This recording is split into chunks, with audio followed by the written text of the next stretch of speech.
یہ بیلجیم سے ایک بھیجا ہوا سوال ہے اور وہ حضرت مسیح علیہ السلام کے زمانے کے بارے میں ہے کہ اس زمانے کا جو علم النجوم ہے یا علم فلکیات جو ہیں، کیا وہ اجازت دیتا تھا کہ لوگ قبل از وقت مثلا گرہنوں کی پیشن گوئی کریں کہ فلاں تاریخ کو یا فلاں دن کو یہ ہونے والی ہے؟ اس زمانے میں جو علم نجوم تھا اس میں گرہنوں کی پیشگوئی کا کوئی انتظام ہی نہیں تھا. آج بھی گرہنوں کی پیشگوئی نہیں کی جا سکتی. یہ تو خاص طور پر رسول اللہ علیہ وسلم کا کمال ہے کہ آپ نے چاند گرہن اور سورج گرہن کی پیشگوئی فرمائی اور معین دنوں کی پیشگوئی فرمائی اور رمضان کی پیشگوئی فرمائی.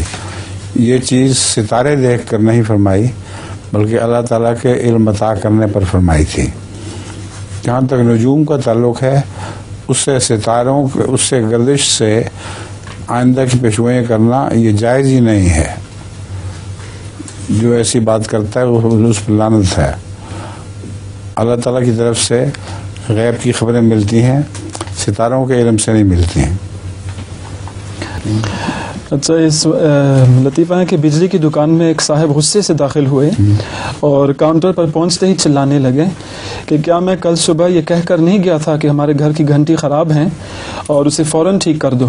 آپ نے وعدہ بھی کیا تھا کہ آپ فوری طور پر اسے ٹھیک کرنے کے لیے آدمی بھیجیں گے، لیکن آپ نے کوئی توجہ نہیں دی. تو دکاندار نے نرم لہجے میں کہا کہ کیوں نہیں صاحب، ہم نے تو اسی وقت اپنا مستری بھیج دیا تھا. کیوں شہزاد؟ گھنٹی بھی جاتا رہا وہ جی، تو کوئی نہیں آیا تو واپس آ گیا. ٹھیک. السلام علیکم.